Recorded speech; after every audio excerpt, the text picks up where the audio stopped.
ocasión del 75 aniversario de la facultad, y estamos de gala, una conferencia magistral a cargo de Luis Montejano. Para aquellos que no conocen a Luis es sin lugar a dudas uno de los mejores, porque es difícil decir el mejor, entonces no nos arriesguemos. Y mentirías. Y mentirías. No sé si mentiría, pero no me arriesgo tanto. Sin lugar a dudas es uno de los mejores matemáticos mexicanos. No es dicho por mí, no es porque sea mi amigo y lo quiera muchísimo. He oído decir eso muchas veces, tanto a gente nacional como a gente internacional. No vamos a poder, más bien al revés, apreciar aquí en su exposición mucha de su matemática. Es un excelente expositor, un excelente matemático, repito. Tengo el gusto personal de haber conocido a Luis hace 25 años. Nos quisimos desde el primer momento, fue amor a primera vista.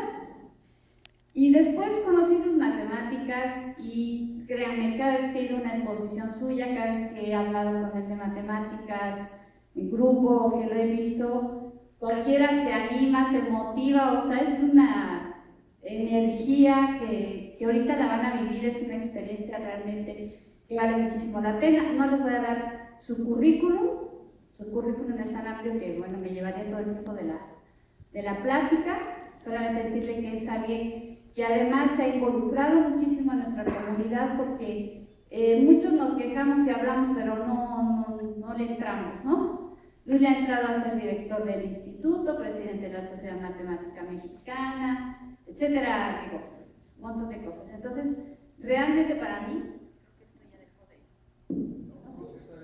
realmente para mí es un gusto personal y un honor de verdad que Luis esté aquí, así que Luis, por favor, adelante. ¿Se oye bien? Bueno, primero que nada, es para mí un orgullo y un honor estar aquí. Yo soy egresado de esta facultad. Entré hace casi 45,000. Hace 45,000, no, hace 45 años. Esta mañana que estaba haciendo cuentas me asusté yo mismo. Entonces, para mí, como les digo, es un honor, es un orgullo estar aquí. Considero a la facultad como mi alma mater.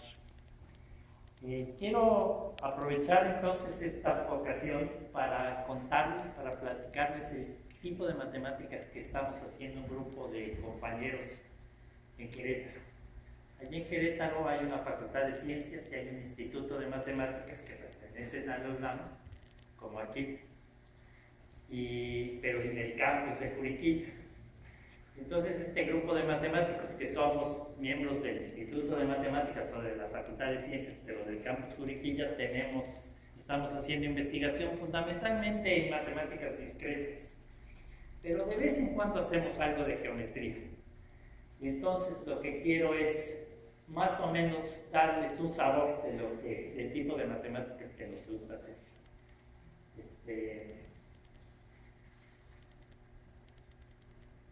Por favor. Cierren los ojos. Bueno, lo primero que tengo que decir es que pues pedir disculpas porque las láminas y exposición están en inglés, excepto esta primera página.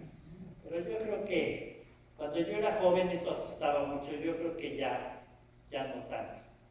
Entonces, una vez hecho esto, déjenme contarles el problema del que voy a platicarles. Este problema es un problema muy sencillo, todo el mundo lo puede entender. Supóngase que tienen un cuadrilátero, y ese cuadrilátero es rígido, es de lámina, tienen un cuadrado ahí de lámina. Y lo que yo quiero es agarrar ese cuadrado o ese cuadrilátero, el que ustedes gusten, y moverlo de manera rígida por el espacio, pero lo quiero hacer de tal manera de que los 4 vértices caminen a lo largo de curvas, a lo largo de rectas. No tienen que caminar exactamente a lo largo de rectas. Bueno, si las 4 rectas son paralelas, es muy fácil porque nomás traslado el cuadrilátero. Pero ¿habrá alguna otra solución? ¿Habrá manera de mover ese cuadrilátero en el espacio de tal manera que cada uno de los vértices nada más se mueva sobre una línea recta? Bueno, ese es el problema que quiero tratar esencialmente. Pero antes de hacer eso, quiero decirles que yo me motivé, entré a este problema tratando de solucionar otro problema muy sencillo. Y este problema todavía es más sencillo. Supónganse que tienen 4 rectas en el espacio y tienen una moneda. ¿Será cierto que habrá una moneda que esté atrapada por 4 rectas? Es decir, ¿será posible que exista que la moneda, dadas 4 rectas, es posible que yo tome la moneda y la mueva y la lleve hasta el infinito, la saque y la lleve hasta el infinito? ¿O habrá algún ejemplo en donde la moneda esté atrapada por esas 4 rectas? ¿Sí queda claro? Es decir, voy a decir que un disco está atrapado por 4 rectas, si lo puedo mover rígidamente y llevármelo al infinito sin que toque las rectas. ¿Qué creen? Es un problema. Uno diría que no, o que sí. Pues es muy delicado, ¿eh? Nos llevó mucho tiempo y no sabíamos si sí o si no. Y hasta hace unos pocos meses descubrimos que sí hay monedas que están atrapadas en 4. Y lo que hicimos en un trabajo fue caracterizar cuándo sí o no, y tuvimos que usar topología algebraica y algo así. Pero en el transcurso de esa investigación nació el problema anterior, que es realmente el problema que les quiero contar. Relacionado con este problema está también el problema de inmovilización.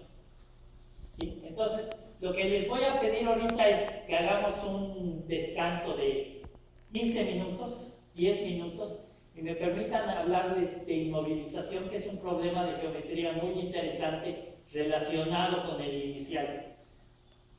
Y entonces, ¿qué quiere decir eso de inmovilización? Supóngase que yo tengo un cuerpo convexo, como ese, en el plano, y pongo 3 puntos en la frontera del cuerpo, de lo verde. Y yo lo que quiero es mover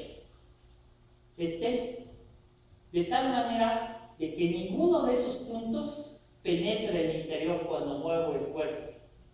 O dicho de otra manera, yo voy a decir que esos 4 puntos inmovilizan a F si cualquier movimiento rígido, por pequeñito que sea, causa que uno de los puntos penetre el interior de lo verde. ¿Está claro? Aludo a su imaginación. Esos 3 puntos inmovilizan. Si le pongo clavos ahí, queda fijo, no lo puedo mover. ¿Está claro? Entonces, el problema es cuándo sí y cuándo no. Cuándo 3 puntos inmovilizan o no a una figura. El caso más sencillo es el de un triángulo. ¿Cuándo 3 puntos inmovilizan a un triángulo? Y resulta que la solución en este caso es muy sencilla. 3 puntos inmovilizan un triángulo si las perpendiculares por los lados que pasan por esos puntos son concurrentes. Por ejemplo, esos 3 puntos azules inmovilizan ese triángulo. Pero si yo pusiera este punto más para acá, la perpendicular no sería, las 3 perpendiculares no serían concurrentes. Y eso quiere decir que esos 3 puntos no inmovilizan al triángulo. Esto es algo muy sencillo, de geometría básica, no voy a hablar de él, nomás quiero dar el antecedente. Lo que nosotros hicimos, y es algo que se usa en robótica, es descubrir una formulita que está aquí, que cuando 3 puntos en una figura convexa inmovilizan o no. Y la primera condición es la siguiente: si por esos puntos trazo las tangentes, se me forma un triángulo. Y si estos 3 puntos inmovilizan a lo verde, pues con más razón inmovilizan al triángulo. y entonces las normales tendrán que ser concurrentes. Pero, y luego, pues hay una fórmula, la que está aquí, que me dice, en términos de la curvatura de estos puntos y de estas distancias, si se inmoviliza o si no.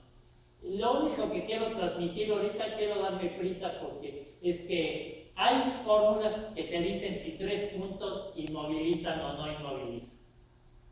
En el espacio, esto se vuelve un poquito más complicado porque el grupo de movimientos rígidos en el espacio es muchísimo más complicado que en el plano. En el plano básicamente son traslaciones y rotaciones, pero en el espacio se vuelve muy, muy complicado. Entonces, supónganse que quieren inmovilizar un tetraedro y entonces quieren poner un dedo en cada una de las paredes y quieren saber si al poner ese dedo en cada una de las paredes el tetraedro queda inmóvil o no. ¿Cuál será la condición? Bueno, resulta, por ejemplo, que los pies de las alturas de un tetraedro no regular, que los pies de las alturas siempre inmovilizan. Sin embargo, las perpendiculares por los pies de las alturas de un tetraedro, a diferencia del triángulo, no son concurrentes. Sin embargo, si ustedes piensan en un tetraedro y las alturas, las 4 alturas no son concurrentes, pero están en una cuádrica, son parte de un reglado de una cuádrica. Y entonces aquí la condición para inmovilizar es esa. 4 puntos en un tetraedro, en los 4 lados de un tetraedro inmovilizan sí, solo sí. Las normales, las perpendiculares por esos puntos forman parte de un reglado de una cónica. Y entonces, bueno, con eso acabo esta parte, porque quiero dedicarme al otro problema. Y nada más quería darles un sabor. Estos 3 problemas, inmovilización, este problema y el problema de la moneda, están íntimamente ligados, pero no voy a decirles ahorita cómo, porque no voy a tener tiempo, y lo que quiero es gastarme mi tiempo en este problema, en el problema más sencillo, y el problema va a ser, de nuevo, esta vez todavía más sencillo. Tómense un triángulo, olvídense de todo lo que he dicho hasta aquí. ¿Sí? Empezamos. Tómense un triángulo. Tome usted un triángulo y quiero mover ese triángulo en el espacio de tal manera de que los 3 vértices caminen en líneas rectas. Si las 3 líneas rectas son paralelas, es facilísimo, simple y sencillamente traslado al triángulo. ¿Hay alguna otra opción? Y ese es el problema con el que quiero empezar. Y entonces, cuando uno tiene un problema, lo primero que uno hace es tratar el caso más sencillo posible. Y el caso más sencillo posible, se me olvidó decir algo, un poquito después vamos a ver el mismo problema, pero no con un triángulo, sino cuando es posible de mover un tetraedro de tal manera de que los vértices caminen por líneas rectas, o cuando es posible mover un cubo de tal manera que cualquier poliedro de tal manera que los vértices caminen por líneas rectas. Pero vamos a ver el problema más sencillo. Y el problema más sencillo significa, en lugar de un triángulo, una recta, un segmento de línea, y lo que quiero es mover esta línea recta, este segmento, mover este segmento rígido. Está jugando el lugar del triángulo. Quiero mover de tal manera que los extremos de este intervalo caminen en líneas rectas. ¿De acuerdo? De nuevo, si las líneas son paralelas, entonces simple y sencillamente traslado el intervalo. Pero aquí es muy fácil ver que si trazamos 2 líneas cualquiera, siempre es posible mover este intervalo rígidamente, de tal manera que sus extremos caminen por estas 2 rectas. Simple y sencillamente, pues lo vamos resbalando. Pero ahora se les voy a enseñar con un dibujito.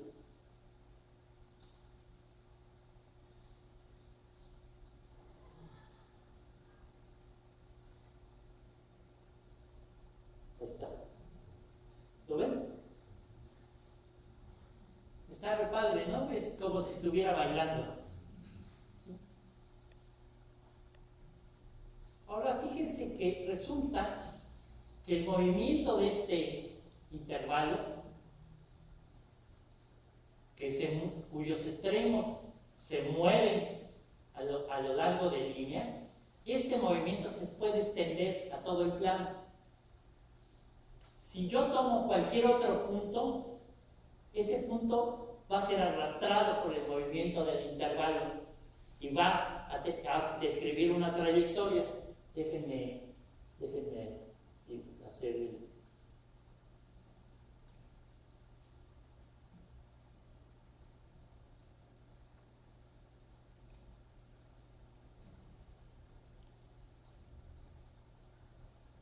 Fíjense, este intervalo, que es el intervalo que se mueve a lo largo de las rectas, ¿sí? arrastra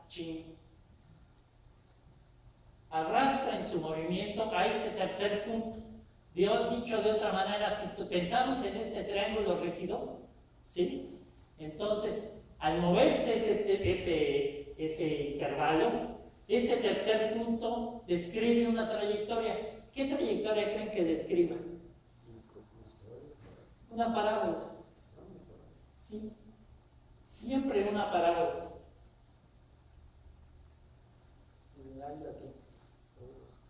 ¿Sí?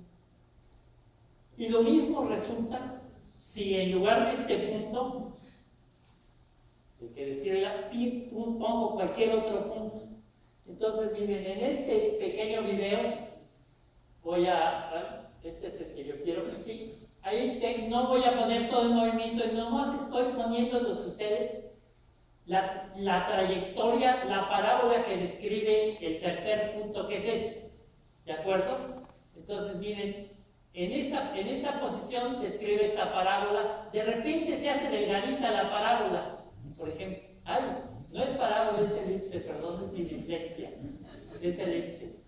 Entonces, fíjense, ahí lo voy a dibujar. Ahí está este bailando sobre las dos rectas y este tercer punto está describiendo este elipse. Sí, perdón, elipse. A veces estas elipses son delgaditas, a veces son gordas, pero eso le pasa a cualquier punto cualquiera que ponga aquí. ¿Sí? Y no es difícil de probar. A veces, si escojo bien el punto, describe una elipse tan delgadita que se convierte en una línea. Y en ese momento tenemos el movimiento que nosotros buscábamos. Entonces va de nuevo. Tomo cualquier punto, hago bailar mi intervalo y describo una parábola. ¿Sí? Una elipse.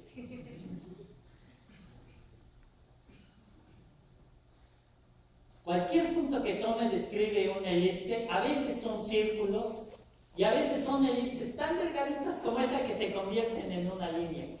¿Está claro? Ahí va de nuez, va para arriba, pasa por ser una línea, luego se hace casi un círculo y para el punto que está ahí, casi ahí, lo voy a detener casi ahí, que está muy delgadita, ahora vamos a poner a bailar el intervalo. ¿Lo ven? Y describe esa. Si le ajustamos bien, vamos a ajustarle para que lo que pinte sea una elipse muy delgadita, que es una elipse degenerada, que es un intervalo, que es este caso. Y ahí tienen ustedes a un triángulo, lo prometido, un triángulo moviéndose en el plano, de tal manera que sus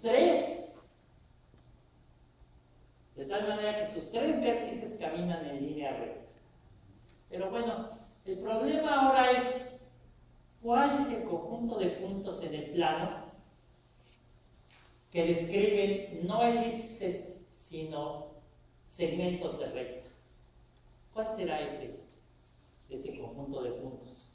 Porque fíjense, este movimiento que estoy haciendo con el triángulo es el movimiento, realmente este intervalo al moverse arrastra todo el plano. Y entonces es como si todo el plano se estuviera moviendo. Y lo único que les he enseñado es la traza de algunos de esos puntos. Algunos de esos puntos tienen como una traza, todos elipses, pero algunos de ellos, muy pocos de ellos, tienen como traza una línea. Y en esos casos tenemos un triángulo moviéndose rígidamente a lo largo de líneas. Pero, ¿cuál es el lugar geométrico de esos vértices? Sería padre encontrar cuántos de esos hay, si un número finito, y si hay muchos, ¿cuál es la forma que tiene? Entonces, déjenme regresar.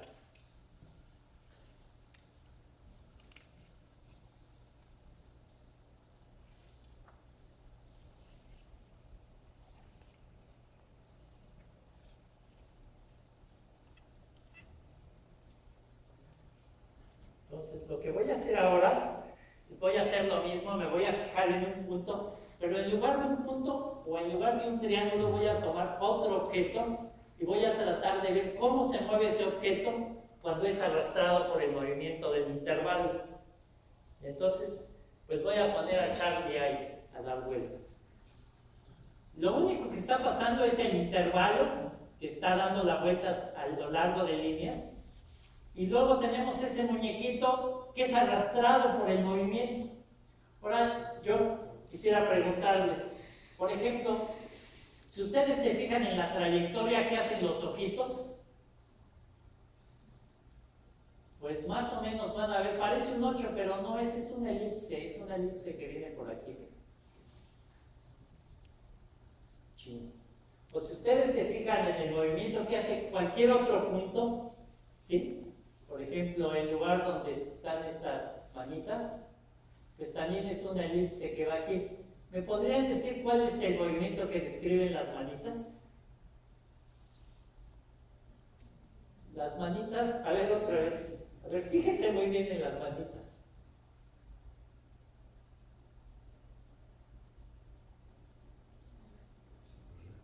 Son líneas, son líneas. Son elipses muy delgaditas. Los ojos describen elipses muy delgaditas, pero las manitas describen. Entonces, pues las manitas están en el conjunto de puntos que al moverse en intervalo describen segmentos de línea. ¿Cuál será ese conjunto de puntos? ¿Y cómo se verá?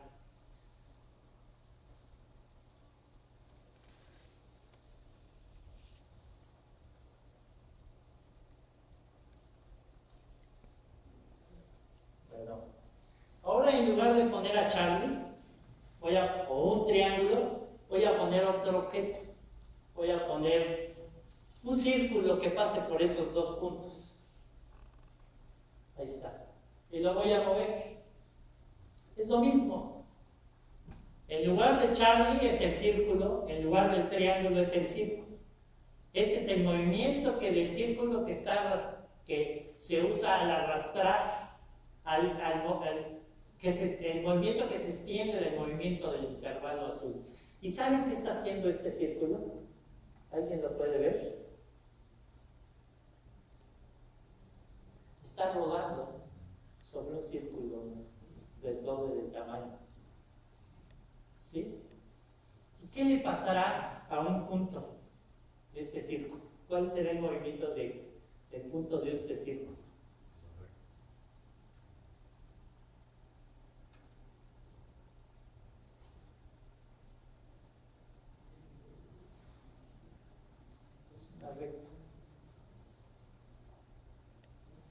Todos los puntos de ese círculo, al moverse, al rodar, describen líneas rectas. Esta otra.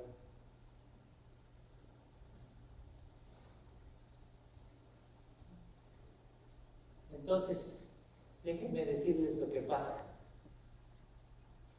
Este círculo, al ir rodando sobre el círculo de 2 veces el tamaño, tiene la peculiaridad de que todos los puntos, el movimiento de cada uno de los puntos del círculo pequeñito, describen líneas.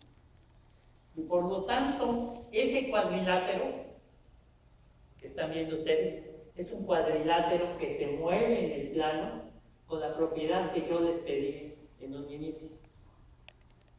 Todos sus puntos se mueven a lo largo de líneas rectas Pero no es solamente el cuadrilátero, es todo el círculo el que tiene esa propiedad, porque si yo cambio el punto, y mi amigo José Luis me dijo cómo hacer esto, vamos a cambiar los ángulos. Supone que esto, cualquier punto de ese triángulo hacen esta.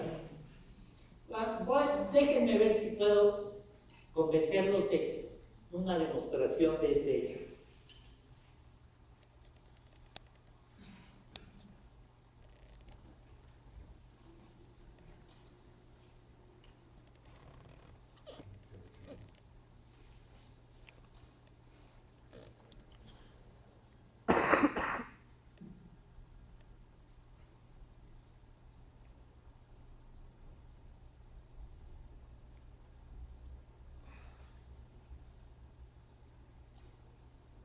Miren ustedes, ahí está el triángulo dando vueltas y me voy a fijar en ese punto.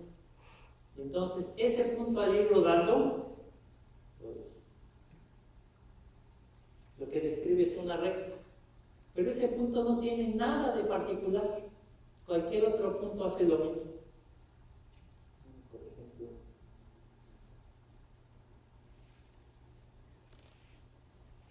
perdón que me haga tantas cosas con la tecnología. Este ya vemos. Este es el que ya les enseñé. Y este es el de 3. ¿Sí? Resulta que esto que andábamos buscando nosotros se conocía por ahí del año 1237. ¿Sí?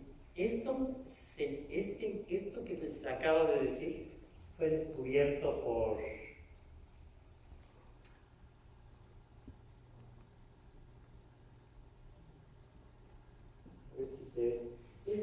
fue descubierto por un matemático árabe llamado Nasir al-Din al-Tusi. ¿Sí? Y al aparato este se le llama el Tusi-Couple, o la hipocicloide que dibuja líneas rectas. ¿Sí? De hecho, es probable que esto lo conociera la humanidad muchísimo antes del año 2000, 1200, porque 1000 años antes aparece una mención de este en el Almagesto de Ptolomeo. De manera de que, bueno, esto más o menos describe en el plano el problema. Lo voy a poner como teorema, aunque no es teorema, no es un teorema, pero lo quiero establecer en un teorema. Si nosotros tenemos un triángulo o un polígono y lo movemos continuamente en el plano, de tal manera de que los vértices se muevan a lo largo de líneas rectas, entonces eso quiere decir que todas esas líneas pasan por un punto, ¿sí? Y todos los puntos que tienen ese movimiento están en un círculo. Y ese movimiento no es el movimiento de ese círculo rodando sobre un círculo del doble del tamaño. Está totalmente descrito. Ahora, lo que yo quiero es, ¿cómo le hacemos en el espacio? ¿Qué pasa en el espacio? ¿Qué sucede en el espacio? Entonces, para ver lo del espacio vamos a hacer lo mismo que hicimos en este momento. Vamos a pensar ahora en dos líneas, ¿sí? Y vamos a pensar en un intervalo que resbala sobre esas dos líneas. El movimiento del intervalo es rígido y lo único que voy a hacer, lo voy a hacer resbalar sobre las dos líneas. Ustedes pueden pensar que una de las líneas está en el piso y la otra de las líneas está en el techo, ¿sí? Y que el plano que generan las dos direcciones es paralelo tanto al piso como al techo. Y entonces, bueno, tenemos nuestras dos líneas y tenemos nuestro intervalo moviéndose. Bueno, resulta que a ver, es muy fácil ver que si yo proyecto este movimiento, lo que se dibuja en el piso es el movimiento que nosotros ya conocemos. A ver, voy a hacer así.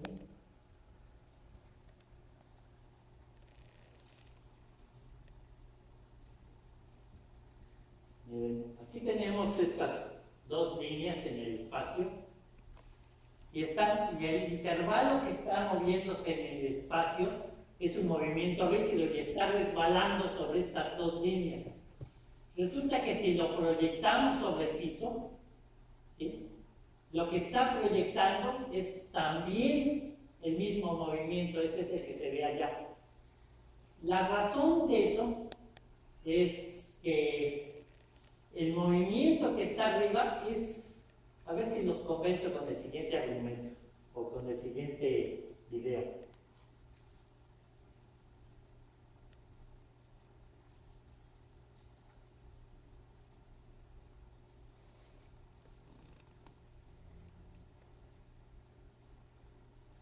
Fíjense ustedes, aquí tenemos la línea verde en el piso y la línea roja en el techo, ¿de acuerdo?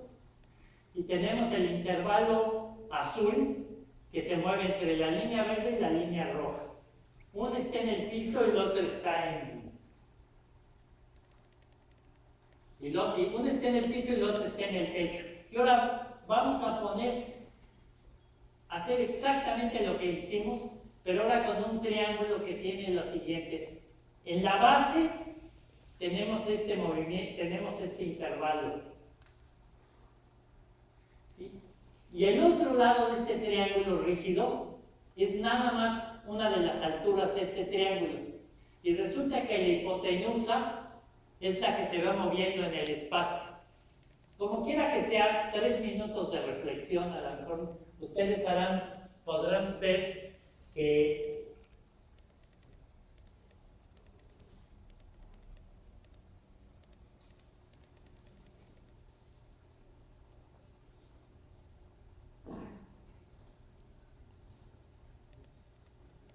si ustedes tienen este movimiento en el espacio y lo proyectan sobre el piso, entonces la sombra del intervalo en el espacio siempre tiene el mismo tamaño.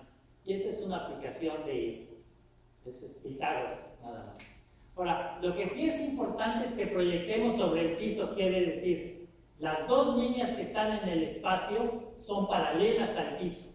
Si las dos líneas no son paralelas al piso, entonces esto no es cierto.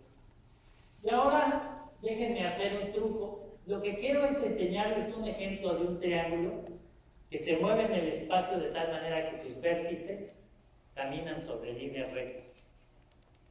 Y lo que vamos a hacer para eso es lo de siempre. Allá ponemos un círculo y entonces en el plano el movimiento del intervalo azul arrastra el círculo y el movimiento de este círculo no es sino este círculo moviéndose, rodando en un círculo del doble de tamaño. Y aquí lo que vemos es exactamente lo mismo, pero en el espacio. En lugar de tener un círculo, pues tenemos un cilindro, ¿sí? Y ese cilindro lo único que está haciendo es copiando lo que está haciendo acá, pero en el espacio. Y ahora, pues vamos a imaginarnos el círculo del doble del tamaño para estar seguros de que el círculo más pequeñito lo que está haciendo es precisamente rodar sobre él. Y ahora nosotros sabemos que si hacemos eso en el plano, cualquier otro punto, tercer punto, dibuja una línea. Pero lo que está sucediendo en el espacio, si tomamos 3 puntos, es exactamente lo mismo. O sea, si nosotros tomamos 3 puntos sobre ese cilindro, ¿sí?, y simple y sencillamente hacemos rodar el cilindro, lo que va a suceder, simple y sencillamente porque la proyección es lo de acá, es que este triángulo, ¿sí?, se va a mover de tal manera que las líneas que dibuja son líneas rectas. A ver si le quito esto, se ve más fácil. Ahí está.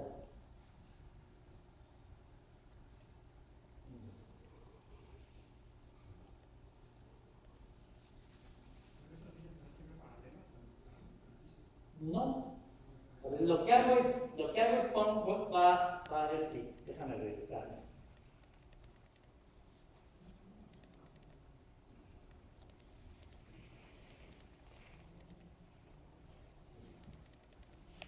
A ver, la primera observación es que si tengo dos líneas paralelas al piso y pongo un intervalo a rodar, ahí, a resbalarse sobre esas líneas, al proyectar, lo que proyectan es lo que está aquí. Es decir, la sombra del intervalo azul en el espacio no cambia de longitud. ¿Sí? Y bueno, lo siguiente observación es que, dado el movimiento en el plano como el de allá, lo que puedo hacer es levantar el movimiento al espacio. O sea, simple y sencillamente pintar las dos líneas sobre el piso a diferentes alturas, ¿sí? Y levantar el movimiento del intervalo chiquito azul arriba. O lo que puedo hacer es lo siguiente. En lugar de pensar en el círculo que está dando vueltas en el plano, pensar en todo el cilindro. Entonces, al pensar en todo el cilindro, al pensar en todo el cilindro, lo que está sucediendo en cada plano perpendicular al cilindro es exactamente lo mismo que está sucediendo acá, ¿no? En cada tajada del cilindro paralela al piso, lo que está sucediendo es lo que se está viendo es esto que está aquí, ¿sí?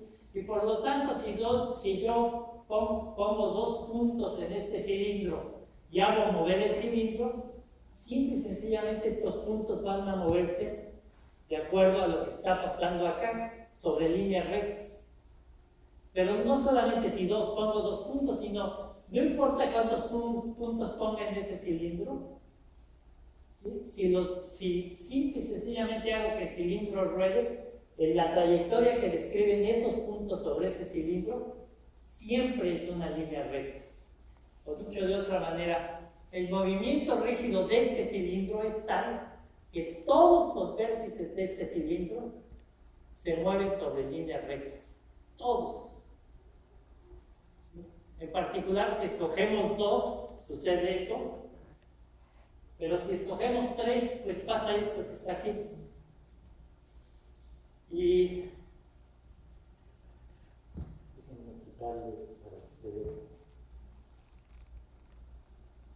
Y bueno, pues lo que tenemos es, hay un triángulo moviéndose en el espacio de tal manera de que los tres vértices se mueven a lo largo de líneas rectas. La pregunta es ahora, ya sabemos que la solución más trivial, que era mover al triángulo trasladándolo,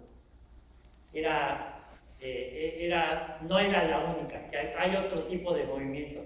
¿Será este el único tipo de movimiento de un triángulo haciendo esto? Bueno, resulta que no. Resulta que hay un argumento muy facilito geométrico, que pudiera ahorita Carmelo, es muy facilito, que prueba que si tienen un triángulo moviéndose en el espacio, entonces tiene que ser exactamente como uno de estos. Su proyección tiene que dar un triángulo abajo. La demostración de eso es sencilla, simple y sencillamente tiene que ver con el siguiente hecho. ¿Cómo voy de tiempo? Bueno, tiene que ver con... Si ustedes observan el dibujo de aquí y observan cuál es la traza que deja los extremos de este punto, pues la traza va a ser este intervalo. Y la traza de este va a ser la traza del punto de abajo va a ser este intervalo. Y resulta que cuando lo proyectan estos dos intervalos, esos van a dar aquí, a este intervalo y a este intervalo. De hecho, al proyectar esta línea recta va a dar a este punto. De manera que entonces lo que está sucediendo es que esta línea es perpendicular a esta y es perpendicular a esta. ¿Sí? Y no solamente son perpendiculares esta y estas dos, sino que este es el camino más corto entre estas dos líneas. Eso se debe únicamente a la posibilidad de que este intervalo vaya y dé la vuelta.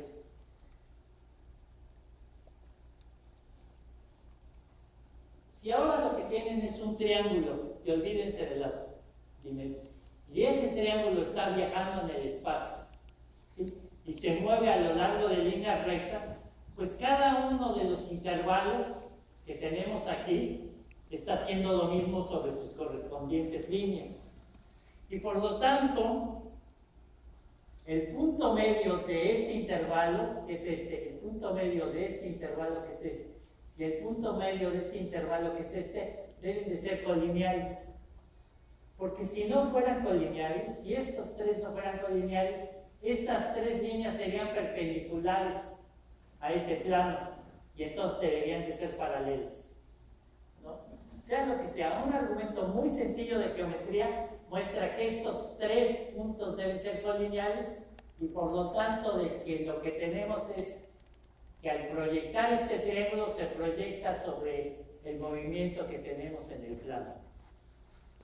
Dicho de otra manera, cualquier objeto que se mueva en el espacio, y aún en dimensiones más altas, de tal manera que sus vértices o sus puntos caminen en línea recta, no es sino una extensión sencilla del movimiento del círculo rodando sobre un círculo del doble de tamaño. Y con esto pues quisiera acabar y agradecerles su atención. Muchas gracias.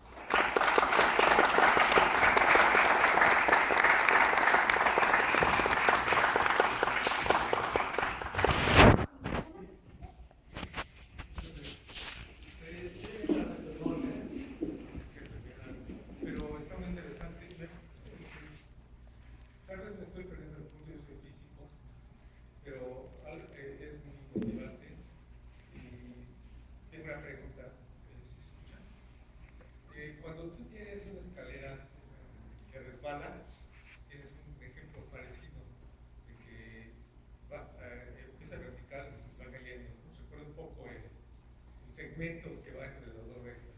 Entonces la pregunta es, si tú tienes la envolvente de todas las familias de rectas, es una astroide. Entonces no sé si estás trabajando con... Cuando tú tienes una escalera y pones un gato en la escalera, ¿cuál es la trayectoria que describe el gato cuando la escalera se cae? Creo que es una astroide. No, es una elipse. Ah, una elipse. Bueno, la pregunta es la envolvente de todas las escaleras. Es exacta. De hecho, me salté esa parte porque pensé que no tenía. Déjame ponerlo. Tengo exactamente el dibujito. Antes hasta tenía un gato ahí, pero ya lo borré porque...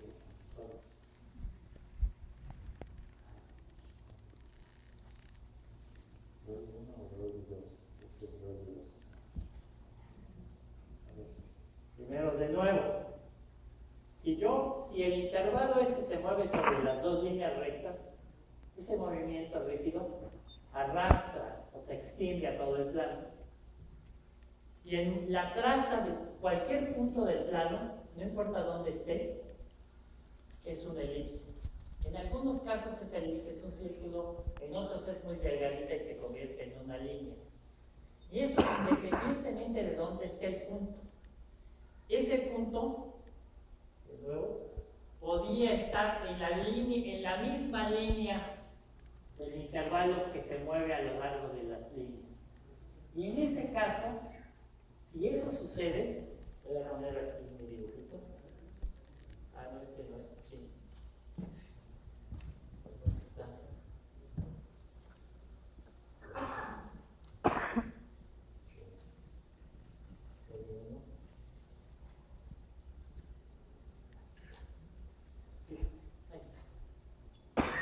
Estamos exactamente al mismo. Ahora mis dos líneas son perpendiculares. Y ahora tenemos una escalera que se está cayendo, que es esta. Este pedazo es el que se va a mover. Pero ahorita lo que estaba tratando de dar a entender es que siempre da elipse. Aquí tenemos, esta es la escalera que se cae o resbala, o el intervalo que se mueve resbalándose sobre las dos líneas. Lo que tenemos es que el tercer punto que está sobre esta misma línea describe una elipse. Lo que tiene padre este ejemplo es que es muy fácil. Es muy fácil, si tú no quieres trazar una elipse con eje mayor tanto y eje menor tanto, lo único que tienes que poner es tu escalera, resbalarla y trazar. A tal grado de que este ejemplo es muy conocido desde la época de los griegos, se llama el isógrafo de Arquímedes. Luis, yo tengo un problema. No sé si está equidistante. Una escalera. Los dos puntos se resbalan rígidamente perpendiculares, ¿no? y la distancia es constante. Sí. Ahora, yo lo que quería preguntar es si el envolvente de todas, hasta donde recuerdo, es un asteroide. No, quizás el asteroide no sea el asteroide es el envolvente de ese, exactamente. La pregunta era, si considera el envolvente es el asteroide está relacionada con la bruja de Agnes. Sí. Y esta, hasta donde yo entiendo, es una lorentziana, que en física es una distribución muy interesante. Entonces yo te quería preguntar, esas relaciones a mí me interesan muchísimo por las resonancias, ¿no? Que aparte de todas partes, y tiene una visión geométrica conectada, por eso que es algo muy hermoso. Sí, seguro, no te había entendido. La envolvente de las líneas estas siempre es un asteroide y seguro tiene muchas repercusiones de física. Este problema de nosotros nació tratando de resolver otro problema geométrico, de manera de esta categoría. Entonces me imagino que pudiera ser interesante y me pareció muy interesante que el resultado pues había sido hecho hace más de 2000 años. Gracias. Oye, una pregunta, ¿y no han hecho la animación así como para todos los puntos en el plano? O sea, debería dar ahí como... Pues sí, porque pues todos los puntos que se mueven sobre líneas rectas son el círculo. Entonces, pues es el círculo rodando el que tiene esta peculiaridad que todos sus puntos se mueven sobre líneas rectas. ¿Qué es esta animación?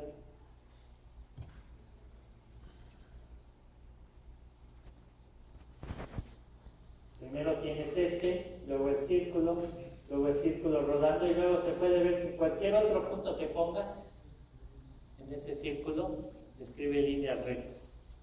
Ok, es que me refería al hecho de... ¿Ves que ponías el monito y las distintas partes del monito, unas se movían en elipses y otras en líneas?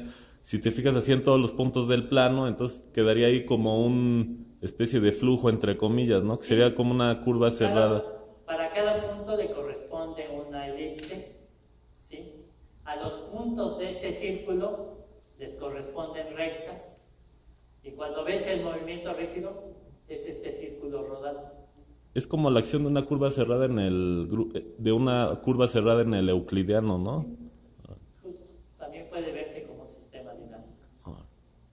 Que resulta pues, interesante, aunque extraordinariamente bien conocido, como podemos ver. Gracias. Sí, exactamente puede verse como un sistema dinámico.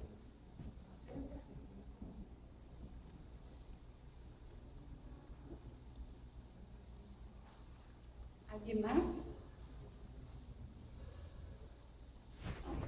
Bueno, si no hay más preguntas, le agradecemos nuevamente a Luis por su maravillosa plática. Como siempre, Luis, muchísimas gracias. Muchas gracias.